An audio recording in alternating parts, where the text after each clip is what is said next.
7장 1절 말씀입니다.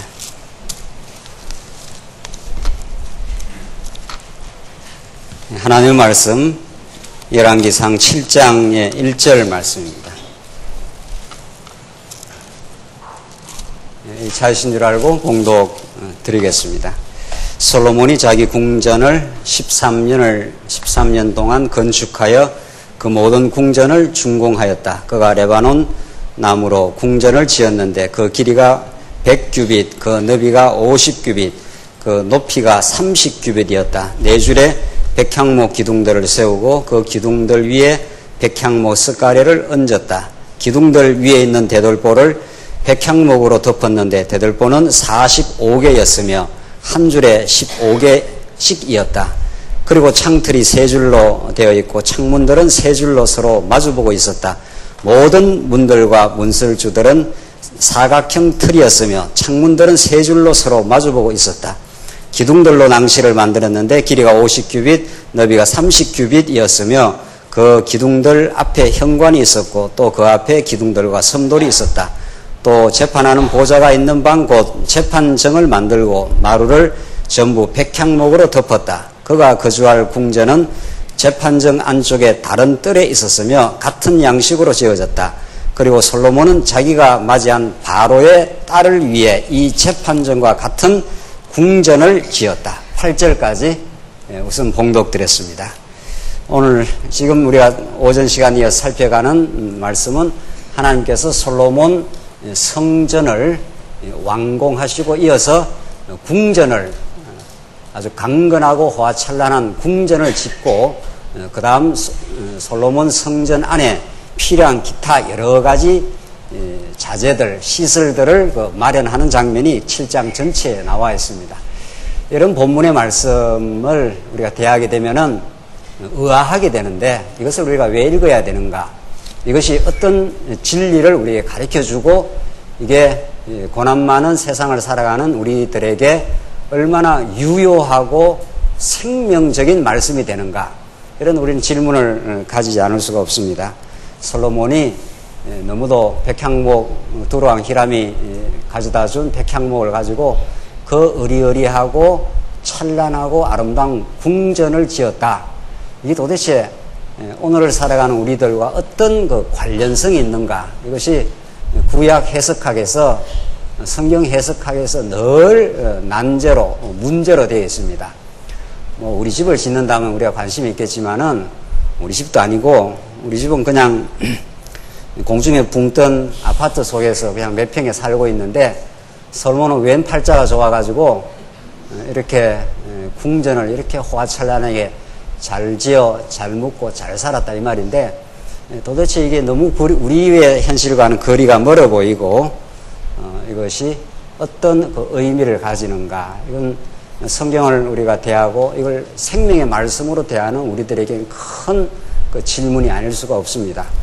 이 본문을 우리가 제대로 이해하기 위해서는 사무엘하 7장으로 한번 가보십시다. 사무엘하 7장으로 여러분들이 이미 아시지만 직접 확인하는 게 좋으니까 사무엘하 7장 13절 말씀 보십시다. 사무엘하 7장 13절 말씀 보시면 그래서 우리가 성경은 열왕기 상하만 공부해가지고는 도무지 그 진리를 우리가 깨달을 수 없다는 거죠. 오늘 열왕기 상하에 나타나는 솔로몬 궁전의 화려함, 그 왕국의 견고함은 그냥 이루어진 것이 아니라 열왕기하 7장 13절을 보시면 그가 내 이름을 위하여 집을 건축할 것이요. 이 집 하는 것이 성전입니다. 집, 성전을 건축할 것이요. 나는 그의 왕국의 보좌를 영원히 견고하게 할 것이며 이게 하나님께서 다윗에게 다윗 후대에 앞으로 되어질 일을 약속하는 그 장면입니다. 하나님께서 집을, 성전을 지어준다. 한대로 우리 열왕기상 우리 지난 시간까지 그 성전을 아름답게 지어줬지 않습니까? 그러니까 약속대로 성취를 해준 거죠. 그뿐 아니라 그 성전을 지을 뿐 아니라 나는 그의 왕국의 보좌를 영원히 견고하게 한다. 왕국이 강하게 견고하게 만들어준다 하는 이 약속대로 솔로몬이 무슨 능력이 있습니까? 솔로몬은 그 핏줄 자체가 문제가 있고, 그 행위대로 말하자면은, 타락하고 부패한 혈통에서 나왔는데, 하나님께서 그 모든 것을 은혜로 덮으시고, 이 나단 선지자를 통해서 다윗에게 주신 약속의 성취 사건이라는 거죠. 하나님이 이 나라를, 이 솔로몬 왕국을 견고하게 해주겠다 하는 약속대로. 자, 그래서 이게 이제 진리 이론에서 이 이론과 실제, 이 말과 실제, 우리 사람들이 자꾸 너 말한 거하고 그 실제가 다르지 않느냐. 자꾸 이제 이렇게 우리 보통 살아가면서 말 많이 하지 않습니까? 맞아요. 사람은 말을 해도 그 말한 말을 그 책임지고 성취할 실제화시킬 능력이 없습니다. 뭐 어떨 때는 하나님께서 그런 능력을 주시면 어떤 말한 대로 이루어지지만 그 약속한 대로 이런 말이죠. 우리가 이제 신학적으로 성경적으로 어떤 약속을 하고 아무리 내가 어떤 약속을 이렇게 신실하게 했어도 환경이 안 맞거나 또 약속한 대로 능력이 없거나 하면 그걸 실제화시킬 수가 없어요. 내가 12시에 강남에서 어디 만납시다 하면은 나로서는 최선을 다해서 약속 시간 전에 출발을 해도 교통 장애에 걸려버리면은 아무리 가려고 해도 못 가는 거죠. 내가 인간이 환경을 초월할 수가 없으니까, 날아갈 수가 없으니까. 그래서 그 약속을 이룰 수가 없을 때도 있고, 또 실제로 약속을 하고도 그런 약속을 이룰 능력이 없을 때도 있고, 그러니까 사람은 말과 실제가 달라요. 제일 좋은 건 뭐 하는 거예요? 사람이 신실하게 살아가려면 제일 좋은 거는 약속 안 하는 게 제일 좋아요. 그때 대가 봅시다라든가 뭐 하는데. 근데 하나님은 말을 하면, 이 구약의 다바르라고 하는 하나님 말씀을 하면 그 다바르라는 말씀 자체가 행위를 안고 있어요. 자기는 말하면 그 말이 땅에 떨어지지 않고 그대로 이루어내. 그래서 말하면 이걸 이루어낸다는 거예요. 그래서 진리 이론에서 이걸 대응설이라 그래요. 말과 실제가 일치하면 그게 진리다. 비가 온다 이렇게 했는데 밖에 비가 온다 해서 밖에 나가 보면은 비가 오면 그게 진리가 되는 거죠. 나는 당신을 사랑합니다 했으면 죽을 때까지 사랑을 하면 그게 되는 거죠. 그런데 뭐 살다가 보면은 사랑할 때도 있고 사랑은커녕 막 확 미워할 때도 있고 그게 말이 안 맞는 거예요. 이게 이 사람을 믿을 수가 없는 거예요. 근본적으로 말한다면 하나님을 믿고 점점 우리가 신실하게 되어가는 거죠. 물론 진짜 그러나 근본적으로 인간은 말한 그 말대로 이루어낼 능력이 하나님 주시면 있지만 하나님 안 주시면 못하는 거죠. 그래서 이 말과 실제가 대응될 수가 없어요. 이걸 대응시키는 분은 하나님 한 분밖에 없다는 거죠. 그래서 하나님의 능력을 보여주고 신실함을 보여주고 그 놀라운 자비를 보여주는 계시 방법이 당신이 말을 하고 말을 이루어내는 거죠. 사무엘 하에서 그러니까 열왕기상하 이 부분인데 다윗 솔로몬 왕국이 아주 견고해지지 않습니까? 솔로몬 궁전을 화려하고 크게 지었다 하는 것은 그게 중요한 게 아니고 우리는 그 솔로몬 궁전이 뭐 화려하다 이게 중요한 게 아니고 이렇게 하나님께서 다윗도 그렇고 솔로몬도 지금 바로의 딸을 궁전에 데리고 있지 않습니까?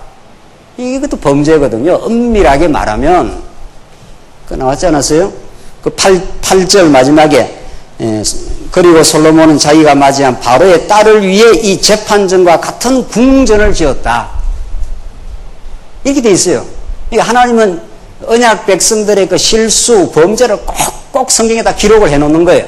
네가 이래도 솔로몬이 이렇게 율법을 다 어기고 범죄해도 나는 한 번 약속한 걸 그대로 이루어줘. 내가 능력 있고 신실해. 그러니까 하나님 믿을 만합니다. 솔로몬이 그렇게 되는 거죠. 나는 하나님의 영광을 잊어버리고 살아도 하나님은 신실하시니까. 그래서 이 5대 속성이 이 말대로 이루시면서 드러나는 거 아닙니까? 능력도 있어야 되고 이 말을 이루려면 그렇잖아요.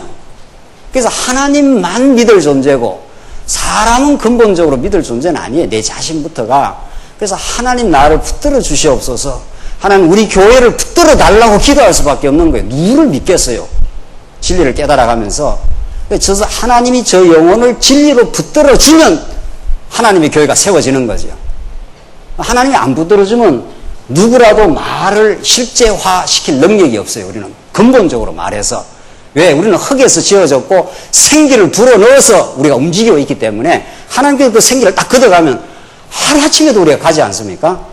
우리 살아있는 게 다 이게 껍데기거든요. 우리 사랑하는 동역자를 하나님께서 작년 말에 하나님 불러가면은 하나님이 그 영혼을 통해서 어떤 하나님의 교회를 세워가는 귀한 일꾼이 되겠다. 하나님이 데려가면 그게 그 영혼에게는 가장 좋은 거지요, 또. 우리는 지금 살아있다 할 수가 없는 거 아니에요. 하나님이 불러가면 우리의 말, 우리의 어떤 주장, 이것이 실제화가 안 돼요. 하나님만 실제화 된다. 이 말 아닙니까? 그래서 오늘 본문 말씀이, 그러니까 하나님이 진리이신 거죠. 하나님이 진리이신 거죠. 그 말을 하시고, 내가 집을 지어 내 왕국을 견고하게 해주겠다 하는 이 약속을 알아야 이게 오늘 이 본문이 하나님의 진리를 드러내는 거죠. 하나님의 능력과 자비하심과 신실함. 솔로몬은 바로의 딸을 들여가지고 궁전에 그렇게 솔로몬 딸을 위해서 지금 짓고 있지 않습니까? 그래도 하나님은 너 행위로 말하면 내가 너를 율법대로 말하면 진멸해버려야 되지만 나는 약속했기 때문에 약속을 지켜. 이렇게 신실해. 하나님 정말 믿을 만하십니다. 나는 내 안에 믿을 만한 근거가 없지만 하나님이 이렇게 신실하니 그 믿음으로 살겠습니다. 이 말 아닙니까? 그 믿음으로 사는 거지. 우리는 이제 나를 믿을 수가 없는 존재가 이런 걸 확인했으니까 하나님이 믿을 만하시고 하나님이 우리의 소망이시고 하나님이 교회를 이루어 가시고 그런 거죠. 그러니까 만세전에 계획한 계획이 있으니까 이 말씀운동이 30여 년 전에 이렇게 출발하고 지금까지 많은 숱한 고비를 지나면서 하나님이 이 진리를 지켜오신 거 아닙니까? 지금도 과도기전 진통을 통과하면서 이 진리가 얼마나 소중한지, 이 체제개혁을 이루어가는 일이 진리의 힘이 이 체제개혁을 반드시 이루어간다. 다 틀어버린다. 그리고 하나님 한 분만 믿고 전진한다. 지금 그런 거 아닙니까? 체제개혁이. 이게 진리가 아니고 가능한 일이겠어요? 이 시도 자체가 지금까지 모든 인위적이고 기득권적이고 어떤 체제 자체에 힘을 준 게 있다면 우리는 다 털어낸다. 하나님이 털어내신다. 그리고 오직 진리의 능력만이 우리에게 진리의 깨달음을 주시고 우리 각자에게 은사를 주셔서 그 진리의 힘이고 그렇게 살아가도록 하나님께서, 그러면 자연스레 새로운 체제가 출현한다. 이런 것 우리가 과도기를 지금 거쳐가고 있는 거죠. 그래서 체제개혁은 우리가 깨달았던 진리가 얼마나 소중한지, 하나님 살아계셔서 하나님 역사를 이루어 가신다고 하는 그 하나님만 믿는 것, 어떤 것도 우리가 믿을 대상이 없다. 이제 진리만이 우리의 유일하고 근본적인 우리의 소망이다. 그렇게 하나님께서 그 진리를 선포해 주셨기 때문에 그 진리대로 교회가 세워질 것이다. 그거 하나밖에 없어요. 우리가 지금 전진해 가는 방향은. 그래서 하나님이 약속하신 것, 하나님이 뜻하신 것, 하나님의 그 진리 되심이 실제화시킨다. 하나님 사랑한다. 이렇게 약속했기 때문에 아무리 인간이 들쑥날쑥해도 그냥 사랑해줘요. 그래서 하나님 믿을 만하시다. 오늘 본문이 그걸 가르쳐줘요. 바로의 딸을 위해서 이 재판전과 같은 궁정을, 바로의 딸을 위해서 해도 하나님이 약속했기 때문에 그 궁전을 하나님이 세워주신다.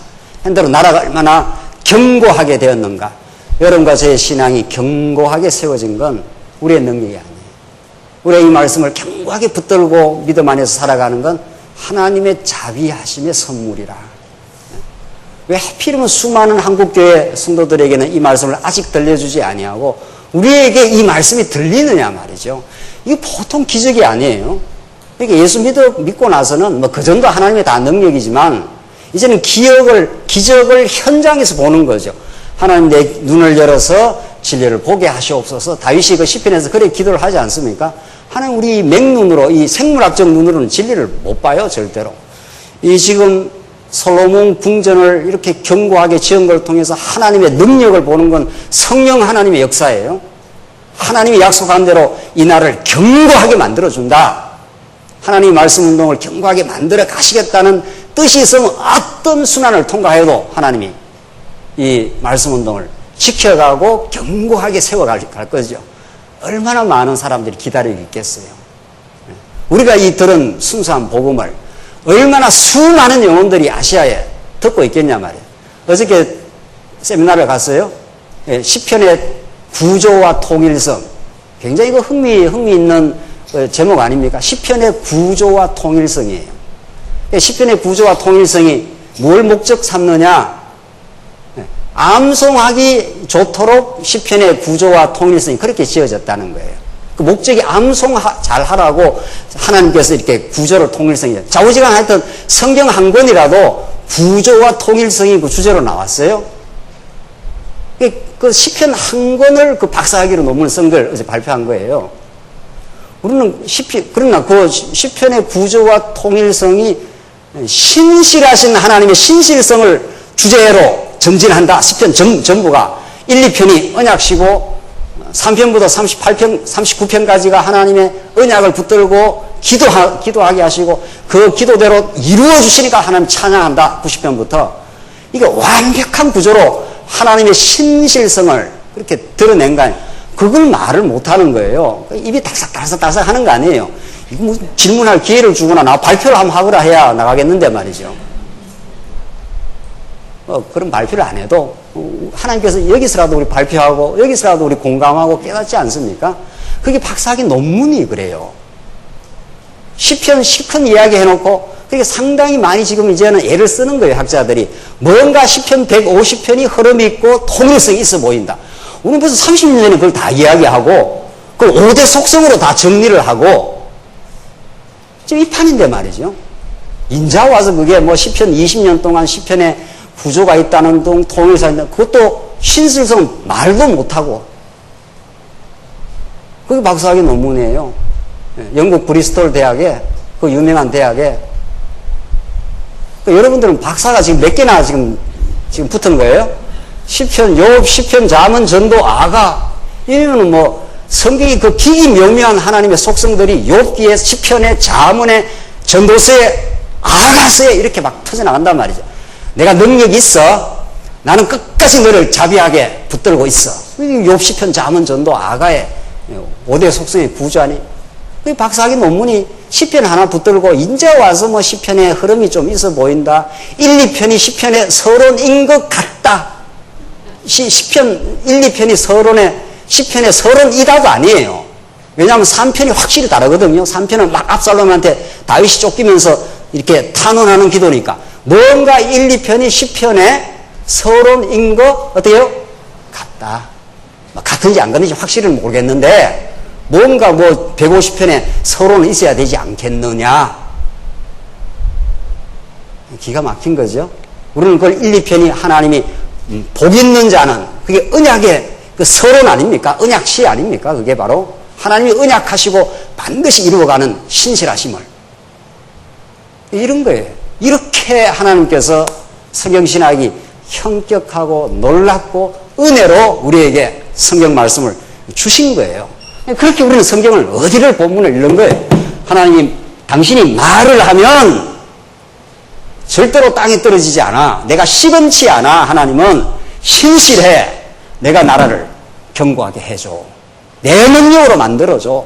우리 말씀 운동을 이렇게 붙들어 왔어. 지금 이걸 우리는 이 본문을 읽고 그렇게 읽는 거죠. 하나님 우리를 붙들어 왔습니다. 우리가 얼마나 연약하고 흔들리는 성도고 범죄했던 부패한 우리들이지만 우리를 견고하게 진리로 붙들어서 여기까지 왔습니다. 얼마나 감사한지요. 얼마나 놀라운 하나님의 능력인지요. 우리가 이 시련을 겪고 새로운 체제를 향해서 우리가 전진할 때 우리에게 지혜를 주시고 하나님께서 이 말씀을 공급하여 하나님의 능력으로 우리 모든 성도들이 견고하게 서게 하시옵소서. 우리가 들었던 말씀이 확고부동한 말씀이니까 얼마나 신학계가 혼돈을 빚고 신학계가 혼돈을 빚으니 한국교회, 세계교회가 혼돈을 지금 빚고 있는데 말이죠. 이 말씀 퍼져나가지 않겠느냐 말이죠.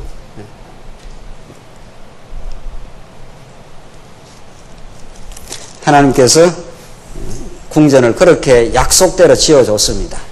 바로의 딸을 위해서 솔로몬은 헛짓을 해도 하나님은 그 모든 죄악을 덮어버리고 너가 날 찬양하게 될 거야. 이렇게 솔로몬에게 성전을, 궁전을 지어줬습니다. 9절, 이 모든 궁전은 기초석에서 처마까지 밖에서 큰 마당까지 안팎으로 톱으로 잘라 치수에 맞춰 다듬은 값비싼 돌들로 지어졌으니 기초는 귀하고 큰 돌들 곧 10규빗 되는 돌들과 8규빗 되는 돌들로 놓았고 그 위에 치수에 맞춰 다듬은 귀한 돌들과 백향목 들보를 얹었다.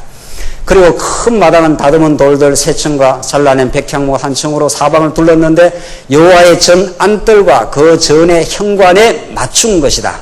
그래서 기가 막히게 궁전의 큰 마당 또 그 앞에 모든 그 돌들 이렇게 청으로 다 잘라낸 백향목 청으로 해서 큰 마당들을 다 이렇게 아름답게 이렇게 솔로몬 궁전이 견고하게 지어졌다. 그 궁전이 견고해야 나라가 튼튼하지 않습니까? 우리 하나님의 교회가 이렇게 여러분들이 각자가 말씀을 잘 들으면 이렇게 느헤미야 시대 때 이렇게 문들이 있고 여기서 여기까지 해서 이 안에 이렇게 성전을 지어가지고 이 성전을 보호하도록 이 성벽을 짓지 않습니까? 이렇게 성벽을 짓듯이 솔로몬 궁전을 지어서 여러분 각자가 하나님을 잘 배우고 의지하는 성도로 이렇게 서면 여기에 들어오는 성도들이 마음의 평강을 얻을 수 있도록 하나님을 평안한 마음으로 진리를 깨닫고 배우고 하나님 섬길 수 있도록 그렇게 하나님이 솔로몬 궁전을 만들어 주고 느헤미야 시대 때는 이렇게 성벽을 튼튼하게 만들어줘서 얼마나 많은 대적들이 쳐들어옵니까 이렇게.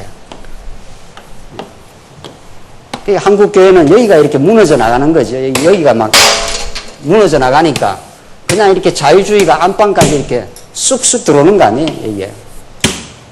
그래서 말씀운동이 이렇게 찾아오고 있다면 빨리 여기 가서 보수해주고 또 여기를 보수해주고 이렇게 해서 성전을 보호하는 거란 말이지. 우리 마음의 성전을 하나님 모시고 자유와 평강을 누리는 어떤 시련이 와도 하나님이 나를 신실하게 지켜가십니다. 이렇게 하려면 이 성곽이 궁전이 튼튼해야 될 거 아닙니까? 하나님께서 그렇게 여러분과 저를 이렇게 단련시켜 오시고 진리로 붙들어 오시고 한 사람 한 사람이 견고한 성전의 성곽의 제목들로 하나님께서 붙들어 가신다. 13절 보십시다. 13절 보시면은 13절로 22절 논일에 능숙한 히람이 와서 성전의 두 기둥을 제조를 합니다. 13절 솔로몬 왕이 사람을 보내어 두로에서 히람을 데려왔다. 이 히람은 일꾼이죠. 그는 납달리 지파의 한 과부의 아들이었으며 그의 아버지는 두로 사람으로 놋을 다루는 대장장이었다. 그는 지혜와 명철과 지식이 가득하여 하지 않습니까? 하나님이 하나님의 성전을 지으려면 지혜와 명철과 지식으로 하나님께서 채워줘야 출애굽기에서도 그 말씀이 나와요. 출애굽기에서도 올리압에게 하늘의 지혜를 퍼부어줘가지고 그 성막을 지을 수 있도록 했듯이 이 두로에서 데려온 일꾼 히람도 마찬가지예요. 하나님께서 지혜도 주시고 명철도 주시고 지식이 가득해서 그런 말이죠. 하나님 아는 지식이 가득해서 놋으로 하는 모든 일을 할 수 있었는데 그가 솔로몬 왕에게 와서 그를 위해 모든 작업을 수행하였다. 하나님이 일꾼을 딱 준비를 시켜놓은 거죠. 두로 왕, 저 히람, 그 이름이 똑같은데 두로 왕 히람이 히람이라고 하는 일꾼을 이렇게 보내준 거죠. 그래서 성전을 지을 수 있도록 그 지혜와 총명을 줘가지고 다 우리가 성전 짓는 사람들 아닙니까? 자, 여러분과 제가 다 성전 짓는 사람들, 성전의 어떤 한 모퉁이에 성전을 지어갈 수 있도록 하나님께서 지혜와 총명을 주신다. 15절 보시면은 그가 녹기둥 둘을 만들었는데 두 기둥의 높이가 각각 18규빗이며 12규빗이 되는 줄이 둘레를 감싸할 수 있었다. 그리고 두 기둥 머리를 놋으로 녹여 만들어서 기둥 꼭대기들 위에 두었는데 한 기둥머리의 높이가 5규빗이었고 다른 기둥머리의 높이도 5규빗이었다.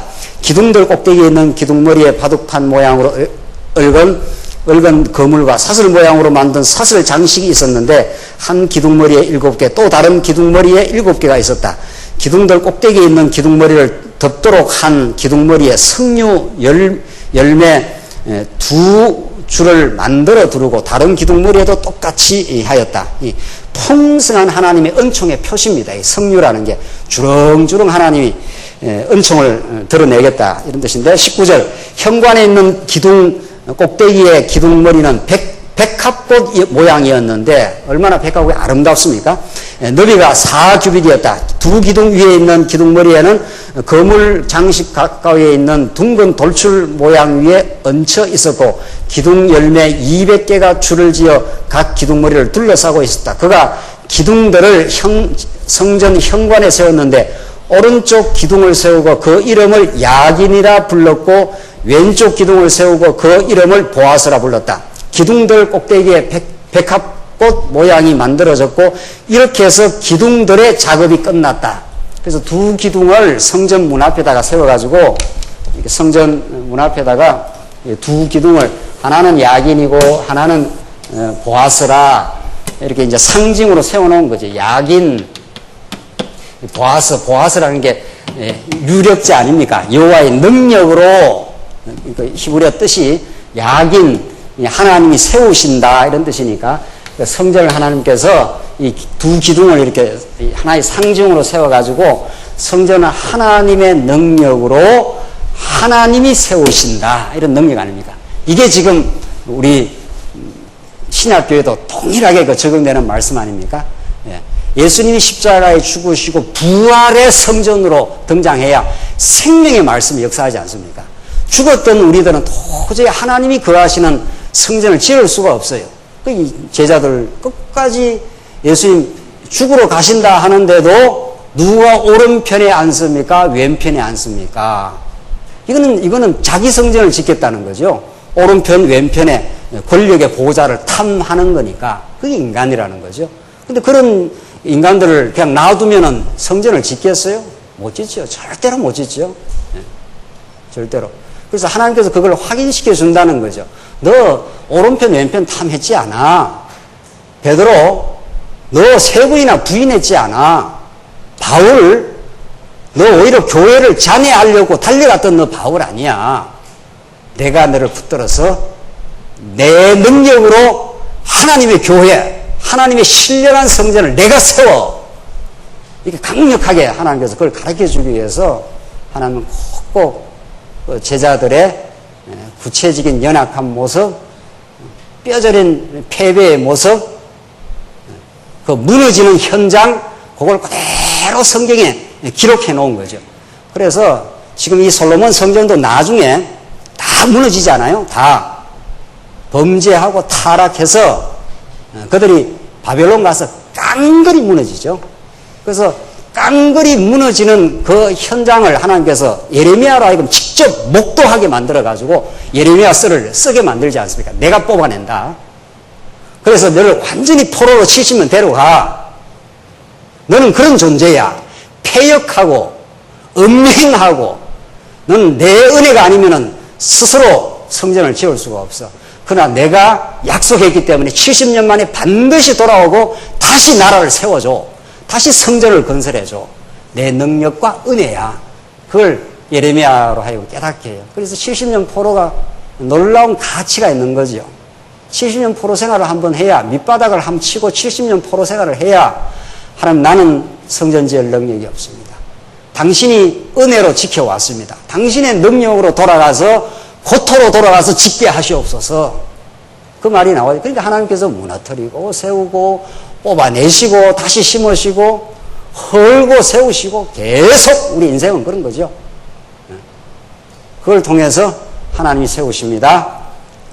하나님이 능력으로 보아서 하나님의 능력으로 하나님이 세우십니다. 이걸 성전에 딱 앞에 기둥으로, 녹기둥으로, 그것도 변하지 않는 녹기둥이 얼마나 튼튼하고 실하겠어요. 그걸로 세워서 이걸 내가 세운 거야. 너는 그 안에서 평강과 기쁨으로 살아. 너 원래 죄인이잖아.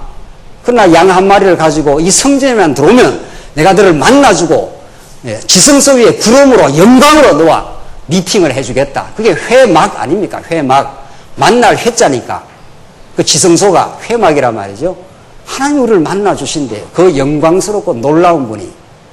그러나 신의 산에서는 너 오면 죽어. 내가 돌격할까 함이라. 접근 불가능해.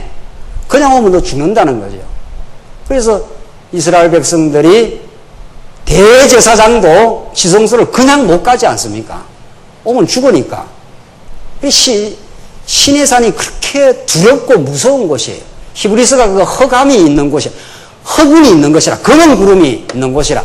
너 그냥 접근하면 하나님이 돌격할까 두려워함이라. 너 죽는다 이 말이란 말이죠. 그래서 하나님이 모세를 중보자로 세워서 그 율법을 받아가지고 그 백성들을 보호해 주려고 신의 산 언약을 줬듯이 지금은 이스라엘 백성들에게 이 견고한 성전을 통해서 그냥 오면 죽으니까 양을 한 마리 죽여가지고 그 피를 가지고 지성소로 들어와. 그래서 그 피를 율법 위에다 다 뿌려. 그러면 내가 너와 함께 해주고 너를 만나주겠다. 싹 죄를 깨끗하게 없이 해주고 너를 만나주겠다. 그게 지성소 아닙니까? 그러니까 왕궁에서 이 궁전에서 가장 중요한 장소 아닙니까? 이 지성소가 하나님의 영광과 은혜가 임하는 곳. 그렇게 여러분과 저는 성전으로 우리의 가슴 속에 진리로 은혜로 사랑으로 성령께서 찾아오셔서 너 만나주겠다는 거죠. 그래서 예수님 미팅하려고 이 땅에 오신 거예요, 우리를. 그래서 성령이 오셔서 우리의 가슴 속에 신비에 새긴 법으로 오셔서 그 사랑의 법으로 오셔서 그러니까 우리는 십계명이 이제 필요 없는 거 아니에요. 십계명이 우리를 인도하는 게 아니라 그 신비에 새겨진 사랑의 법이 나를 지배해 나갈 때 그 하나만 있으면 다 통하는 거 아니에요. 사랑하기 때문에 수고하고 사랑하기 때문에 덮어주고 사랑하기 때문에 우리가 이해하고 사랑하기 때문에 오래 참고 그게 사랑은 오래 참고 그게 내가 알 수 없으니까 사랑의 실체이신 예수 그리스도를 통해서 성령으로 진리로 내 안에 찾아오셔서 성전을 지어주겠다. 사랑으로 오래 참고 사랑으로 자기 유익을 굳이 아니하고 이게 사람이 하는 일이 아니란 말이죠. 이게 어떻게 사람이 하는 일이냐 말이죠. 약속대로 오신 성령께서 내 안에서 역사하고 기적을 만들어 가시는 일이지. 사람은 누구라도 자기 유익을 구하고 그냥 인간은 그냥 어디라도 던져놓으면 자기 유익 아닙니까? 너나 할 거 없이. 그래서 시기하고 투기하고 오래 참지 못하고 우리는 근데 우리 안에 진리의 영으로서 오셔서 하나님이 이루어내시겠다는 거죠. 구약의 하나님께서 이렇게 보아스와 야긴이라 하나님의 능력으로 이 아름다운 성전을 내가 짓는다 한 구약의 이 그림자적 사건이 그대로 예수님 오셔서 하늘의 능력으로 오시고 하늘의 지혜로 오신 그분이 죽어주시고 부활해 주시고 성천하시고 성령을 약속대로 보내셔서 우리가 이제 하나님의 성전을 지어가는 거룩한 제목으로 거룩한 일꾼으로 그렇게 하나님 바꾸어 가시고 있습니다. 그게 지금 살아있는 하나님의 언약 성취의 현장이라는 거죠. 23절 보십시다. 23절 보시면은 7장 23절로 26절 두루에서 온 히람이 바다를 부어 식양을 따라서 만듭니다. 이 바다 하는 것은 저쪽에 동해 바다가 아니라 큰 그 대야, 물이 있는 큰 대야 아니고 바다처럼 크니까 큰 대야에서 손발도 씻고 재물도 씻고 하는 씻어내는 그러니까 성전이라는 그렇게 좋은 곳이에요. 이스라엘 백성들의 모든 허물을 피로 씻어내고 깨끗한 물로 다 씻어내어서 우리를 정화시키고 하나님의 백성으로 만들어주신 그 은혜로 다 덮어주겠다. 은혜로 다 씻어주겠다. 그러니까 우리가 일주일 동안 범죄하고 어리석은 행동을 하면 우리 마음이 까름직하지 않습니까? 그때 말씀을 들으면 깨끗하게 씻어주겠다네. 괜찮다. 내가 다 용서했다 이미. 너 범죄까지 내가 다 알고 있다. 너 그것만 깨닫기만 되면 된다. 범죄는 우리를 낮추는 수단이지 우리에게 억압하는 수단이 아니라는 거죠. 우리를 진멸하는 수단이 아니라 하나님 내가 어리석었습니다. 하나님 내가 자기 유익을 구했습니다. 인간은 자기 유익 구하게 돼 있으니까 어리석었습니다. 하나님 내가 진리보다는 내 유익이 더 빠릅니다. 별 수 없는 거예요. 별 수 없는. 어떤 사람도 별 수 없는 거예요. 사랑하는 부부간에도 가족간에도 심지어는 자식들을 두고도 내가 내 유익을 따질 때가 많은데 남남이야 말할 것도 있습니까? 하나님 안 붙들어 주시면은. 그래서 하나님이 이 땅 위에 선악과를 두시고 생명과를 따먹게 하시는 것은 우리를 낮추시려고, 우리가 아무것도 아니면 하나님께서 붙들어 주지 않으면 우리가 아무것도, 그래야 은혜를 깨닫는 토대가 형성되지 않나요? 그렇잖아요? 내가 뭔가 잘한다고 생각하면은 나를 자랑할 거 아니냐 말입니다. 내가 했습니다.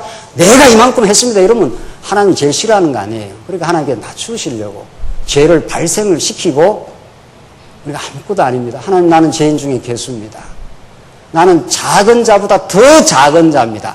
그렇게 진리를 많이 깨달은 사도 바울의 고백들을 보십시오. 나는 세상의 미말에 속한 인생입니다. 하나님 안 붙들여서 나는 아무것도 아닙니다. 내가 약하기 때문에 강할 수 있는 진리가 생겼습니다. 이 진리 때문에 내가 삽니다. 그렇게 하려고 하나님께서 선악과를 만들어서 불순종 가운데 가두어서 하나님의 능력과 은혜로 이렇게 살고 있습니다. 하나님의 능력으로 이렇게 사랑하는 성도들을 붙여줘서 하나님이 붙여주니까 이렇게 성전이 되어지는 거 아닙니까? 누가 이 길을 오라 하거나 붙들었거나 했습니까? 하나님 붙여서 이렇게 아름다운 교회를 만들어 가고 있습니다. 우리가 더 탈바꿈하려고 진통은 겪지만 더 탈바꿈하고 확고한 방향으로 우리가 전진하고 있습니다. 하나님 우리에게 지혜를 주시고 우리에게 깨달음을 주시고 더 말씀을 사모하게 하시옵소서. 말씀의 능력이 아니고 체제가 세울 수가 없습니다. 우리가 들었던 말씀이 확고부동합니다. 약속대로 솔로몬 궁전도 세워주시고 솔로몬 성전도 세워주셔서 튼튼하게 세워주시옵소서. 그래서 아시아 교회가 이 진리를 기다리고 있습니다. 그 말 아닙니까? 우리가 조금 눈을 돌리고 말이죠. 한중수교가 20주년 됐답니다. 그래서 한중수교의 신학적 의미를 글을 썼는데, 이렇게 20년 사이에 이게 이게 개벽이 일어났어요. 지금 한국, 일본, 중국 이 역사는 20년 전과는 너무 달라진 거예요. 이게 누가 지금 이렇게 지금 만들어가고 있습니까? 20년 전에 주계장막으로 막혀있을 때는 어림도 없습니다. 중국에 복음도 간다는 거는. 지금 하나님께서 이 모든 주변 배경을 그렇게 하나하나 착착 지금 진행시키고 여름가절을 20년 동안, 더 길게는 30년 동안 혹은 10년 동안 이 말씀으로 탄탄하게 하나님이 행하시는 그 진리의 무장을 지금까지 시켜오셨다. 우리는 그렇게 이해를 하는 거죠. 틀림없는 거죠. 이게 하나님의 말씀을 그렇게 사랑해 오신 거죠. 여러분과 저를 한 사람 한 사람 그렇게 붙들어 오신 거죠. 이제 하나님의 능력으로 이렇게 세우려고. 그냥 우리 놔두면 이런 거예요. 놔두면 이래요. 놔두면 충돌하고 갈등하고 번민하고 고민하고. 그런데 딱 이 자리에 가도록, 기둥은 딱 이 자리에 가도록, 들보는 이 자리에 딱 가도록 정확하게 맞춥니다. 그 시기와 때도 정확하게 맞춰요. 이걸 누가 맞추겠느냐? 하늘의 설계를 따라서 우리 지난 시간에 확인한 대로. 이게 한없이 감사한 거죠. 우리가 기둥은 기둥대로, 들보는 들보대로 누구를 자랑할 수가 없지 않아요. 기둥은 들보가 필요해요. 이거 제가 널커리 드리지만은 이 기둥 두 개 서 있으면 아무 쓸데 없어요. 이거 옆에 와서 어린애가 와서도 살짝 밀면 어떻게 됩니까?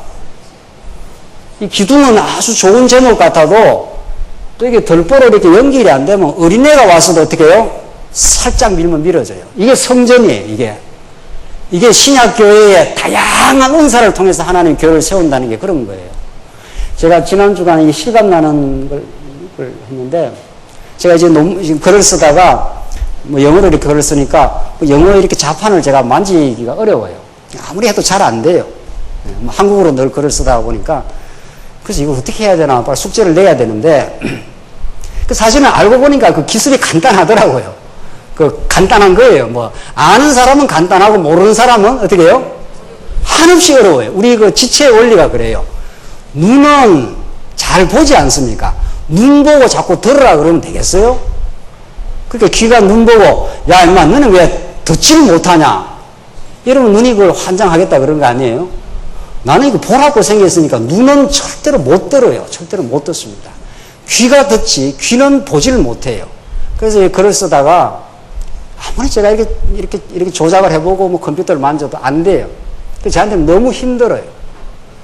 그래서 구원이 필요해요, 진짜. 구원을 경험을 했다니까요.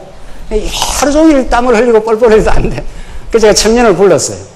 청년을 불러가지고 이게 도대체 이렇게 해야 되는데 작업이 안 된다고. 청년은 몇 번 이렇게 두드리더만 그게 너무 쉬운 거예요.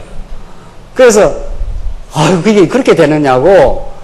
그러니까 저로서는 도저히 할 수 없는 일을 그 친구가 와서 조금 도와준 거예요. 그러니까 뭐 제가 뭐 도움이 되겠습니까? 하면서 이렇게 하는 거예요.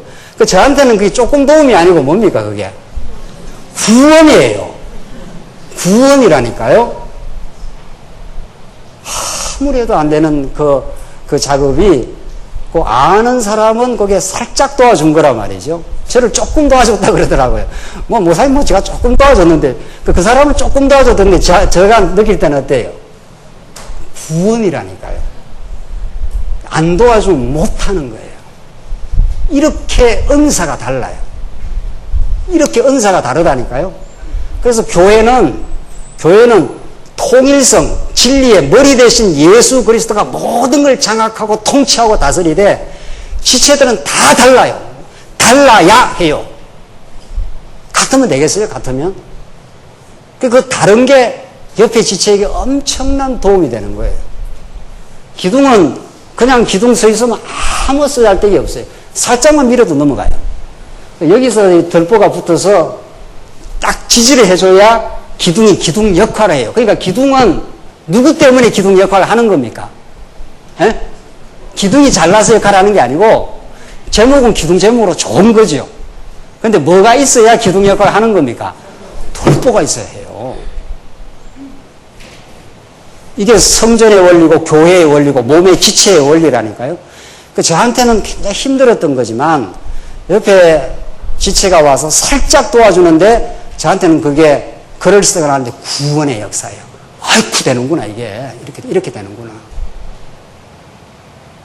그렇게 하나님의 집을 지어가라고 우리 모든 지체들을 다양하게 만들어줬어요.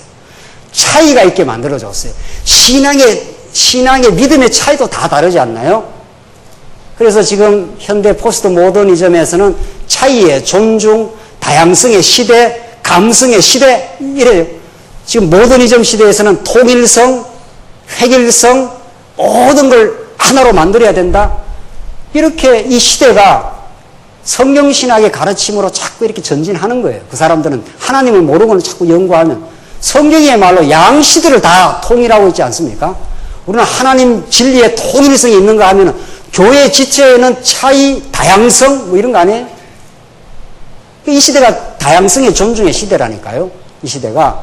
그런데 문제는 진리가 없이 계시 진리 예수 그리스도가 없이 통일성을 말하면 그게 획일성이 된다니까요.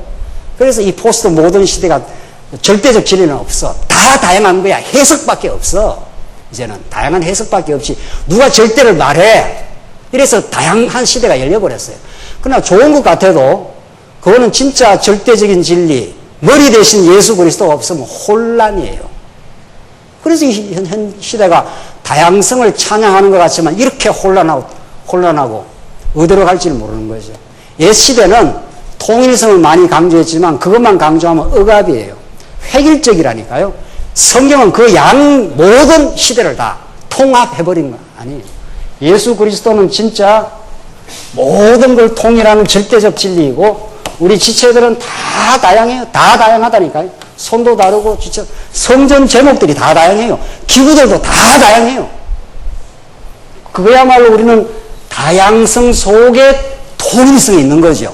이 다양한 지체들을 머리 대신 한 분이 다 주관하시니까 그래서 교회는 다양한 것들을 얼마든지 이야기할 수 있는 거죠. 다 지체의 은사가 다양하니까 가르치는 사람, 로마서가 그걸 말하지 않습니까?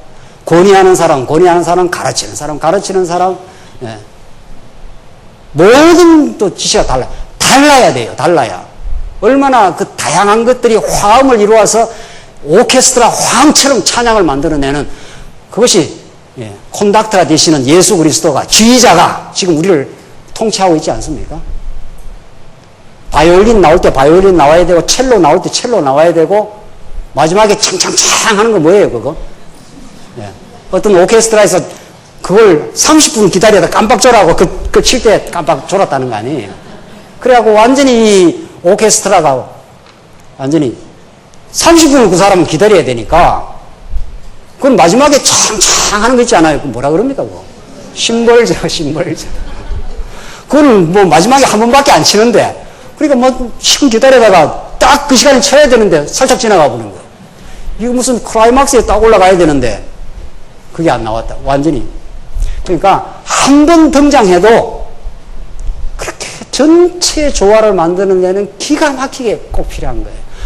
이 지금 교회 진리가 에베소서가 로마서가 말하는 이 교회 진리가 얼마나 아름다운 건지 몰라요. 이거야말로 아름다운 거예요.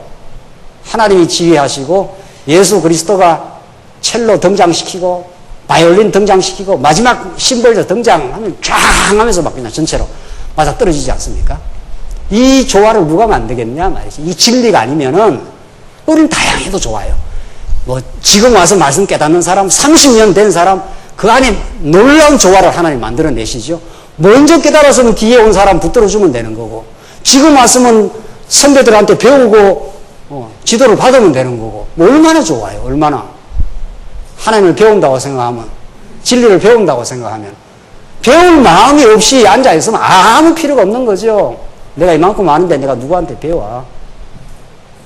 그 사람이야말로 가장 교회를 세워가는 장애 요소가 되는 거죠. 하나님께서 내가 많이 배웠다면 왜 붙들어 주시면 되고 뭐 배우는 게 끝이 있습니까? 점입가경의 이 놀라운 진리의 세계를 우리가 날마다 더 깊은 진리의 세계로 배우고 있는데 많이 배운 사람은 옆에 사람 붙들어 주면 되고 아주 새로운 사람 또 반을 하나 만들어 가지고 또 그 반을 만들어서 인도하면 되고 이 하나님께서 각자에게 주신 믿음의 분량도 다르고 은사도 다르고 그 모든 조화를 이 다양함을 존중하고 이 다양함 아닙니까? 이게 다양성 이게 현 시대가 말하는 다양하게 하라는 겁니다. 그야말로 교회야말로 다양한 거지요. 그러나 이 다양한 걸 완벽하게 지금 조화를 시키고 그 하나된 예수 그리스도의 영광을 위하여라는 하나의 목적 머리도 하나이시고 예수도 한 분이시고 하나님도 한 분이시고 세례도 하나이고 막 에베소서가 계속 그 말을 말해요. 교회 조직을 말하면서 이 다양한 지체를 누가 관리하고 통치하고 다스려 가겠는가. 하나님이 진리를 깨닫게 하면 우리 각자 다양한 은사가 살아난다는 거예요. 그게 체제계획도 하자는 거 아니에요. 누가 누구를 맡고 누가 누구를 의거하고 통제를 하겠어요. 하나님의 깨달음대로 그렇게 살아가다 보면 하나님의 조화를 만들어 가시는. 이 하나님 안 믿으면 못하는 거예요, 진짜. 이 진리를 안 깨달으면 뭔가 사람은 규범으로 제도로 이렇게 엮어놔야 되거든요. 그리고 교회에서 다 그렇게 엮는 거예요. 안식이라고 엮고 11조로 묶고 그러면 자유롭게 하십시오 아닙니까? 진리의 깨달음대로 즐거이 하십시오. 아무도 그 성도의 권한을 막을 수가 없습니다. 자유하게 하십시오. 주일날 나오시면 나오시고 깨달으시고 조직도 만드시고 협력기구도 만드시고 누가 그걸 막겠어요? 누가? 정말 그래서 좀 실수해보기도 하고 그래서 더 배우기도 하고 이 진리의 잣대가 분명하기 때문에 이 표준이 분명하기 때문에 그 표준을 향해서 가기 때문에 실수해도 다시 이 바른 방향으로 올 수 있습니다. 우리는 하나님의 교회가 그래요. 지금 성전을 지어가는 그 다양한 한번 보십시오. 23절 결론을 지으면 그리고 그가 바다를 부어 만들었는데 한쪽에서 다른 쪽까지 그 지름이 10규빗이고 둘레는 둥근 모양이었으며 그 높이가 5규빗이고 30규빗 되는 줄이 그 둘레를 두를 수 있었다. 조금 지나가서 25절 바다는 12마리의 소 위에 얹혀 있는데 이 소라는 게 희생제물을 상징해요. 희생 제물에 피가 뿌려지고 바다 위에 물로 다 씻어져서 하나님의 은혜를 경험하는 곳, 이게 성전이에요. 자, 이렇게 해서 바다 소 12마리 소 위에다가 큰 물이 있는 대야 같은 그런 걸로 해서 거기서 다 손발도 씻고 제물도 씻고 그렇게 한다는 거죠. 그 다음 보십시다. 좀 38절로 지나갑시다. 38절. 38절은 이제 물두멍인데, 그리고 물두멍 10개를 노수로 만들었다. 한 물두멍은 40밭을 담을 수 있었고 물두멍의 너비는 4규빗이었다. 물두멍은 10개의 받침대 위에 각각 놓았는데 받침대 5개는 전 오른쪽에 5개는 전 왼쪽에 놓았고 바다는 전에 오른쪽에 동남쪽을 향하여 부었다. 그 물두멍 10개. 이거는 이제 작은 대야입니다. 작은 대야. 씻는 작은 대야. 그런 것도 필요하고. 그 다음 40절 보십시오. 히람이 물두멍들과 부삽들과 각종 그릇들을 만들었다. 이렇게 해서 히람이 솔로몬 왕을 위해 만들어야 할 여호와의 전의 모든 작업을 끝내었으니 곧 두 기둥과 두 기둥 위에 있는 공 모양의 기둥 머리들과 기둥 꼭대기 위에 있는 공 모양의 두 기둥 머리들을 덮을 거물 장식들과 두 거물 장식들을 위한 석류 열매 400개와 기둥들 윗면에 있는 공 모양의 두 기둥 머리들을 덮을 각 거물 장식들을 위한 두 줄 석류 열매들과 받침대 10개와 그 받침대들 위에 있는 물두멍 10개와 바다 1개와 그 바다 밑에 있는 소 12마리였다. 45절. 솥과 부삽과 각종 그릇들 곧 히람이 여호와의 전에 솔로몬 왕을 위해 만든 이 모든 기구들은 광택 나는 노수로 만들어졌다. 이 47절. 이 모든 기구들이 너무도 많아서 솔로몬이 달지 않고 그냥 두었으므로 노새 무게를 알 수 없었다. 이 얼마나 다양한 솥도 필요하고 부삽도 필요하고 각종 그릇들도 필요하고 그런 거죠. 그러니까 이 성전에 여러 기구들도 다 필요한 거죠. 다 성전에. 모든 다양한 제목들, 다양한 기구들, 이 모든 것들이 통합되어서 하나님의 영광을 계시하는 계시 표현들이라. 여러분과 제가 다양한 은사를 가지고 교회를 봉사하면서 이게 하나님의 계시의 표현들이고 하나님의 은총의 표현들 아닙니까? 우리가 이 놀라운 진리를 깨닫고 성도들을 섬길 마음을 주셨습니까?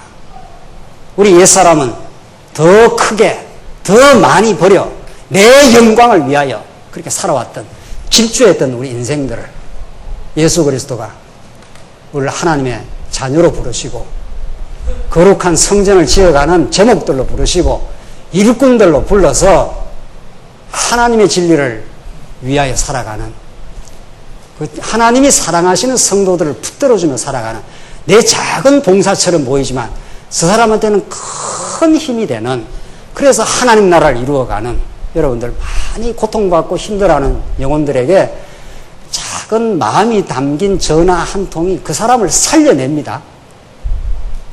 정말 살려내요. 하나님이 하시지요. 많이 어렵지요. 그러나 하나님께서 꼭 붙들어서 인도하실 것입니다. 하나님 더 좋게 하려고 이렇게 하십니다. 그게 하나님의 말씀을 깨달은 성도들이 그렇게 여러분 주위를 붙들어져 나갈 때 그게 간단한 말 같지만 그 사람이 구원의 메시지로 다가와요. 그 사람 스스로 못 일어나요. 그래서 하나님께서 다양한 지체들을 움직여 나가시고 여러분들 장로님들이나 권사님들이나 성도들을 잘 살피시고 정말 힘들어하고 괴로워하는 영혼들에게 진리를 다시 일깨워 주시고 하나님의 약속대로 꼭 우리를 붙들어 승리케 하실 것입니다. 더 많이 깨닫게 하시려고, 더 성장시키려고 이 시련의 과정을 주십니다. 이게 여러분과 저에게 주신 하나님의 말씀의 메시지입니다. 다 다양하지 않나요? 다 달라요. 믿음의 수준도 다르고 은사도 달라요. 얼마나 다양함을 용인하고 다양할 수 있음을 인정하는 것, 이게 하나님 주시는 신앙이 아니면 안 돼요. 왜 너는 내하고 달라? 왜 극다고밖에 안 돼? 이거는 심판의 언어예요. 은혜의 은혜는, 성경이 가르치는 진리의 언어는 하나님이 저 사람을 저렇게 만들었습니다. 하나님이 저 영혼도 이끌어 가시면 새로운 길로 갈 수 있습니다. 나도 그렇게 이 땅에서 이 진리를 깨닫고 여기까지 왔습니다. 우리 다 하나 되어 진리 안에서 다양한 은사를 가지고 다양한 처지에 있고 다양한 여건 속에 있지만 한 진리를 깨닫는 하나의 성전을 하나님께서 반드시 만들어 가실 겁니다. 그 약속이 이루어지는 현장을 여러분 가지의 삶 속에서 실제로 체험하시고 지체들을 붙들어주면서 하나님이 이 일을 행하시는구나. 하나님이 이렇게 나를 쓰시는 거구나. 이 기쁨을 만끽하게 하는구나. 이런 복된 감사와 진정한 행복이 있길 바랍니다. 기도하십시다. 자비하신 하나님 아버지 은혜를 감사합니다. 하나님 참 신실하셔서 우리를 얼마나 패역하고 자기 유익을 찾아서 이리저리 헤매이는 우리들을 늘 붙들어서 써주셔서 참 감사합니다. 그래서 더 진리를 깨닫게 하셔서 감사합니다. 우리가 이 진리가 아니고는 이 교회가 하나 될 수 없사오니 더욱 진리의 집념을 집착하게 하셔서 우리 사랑하는 성도들 이 진리를 붙들고 세임을 얻게 하시옵소서. 그리하여 우리 말씀운동이 추구해 왔던 하나님 우리에게 주신 이 놀라운 은혜의 선물을 꼭 붙들어 하나님이 원하시는 성전을 지어가게 하시옵소서. 예수님 이름으로 기도하옵나이다. 아멘.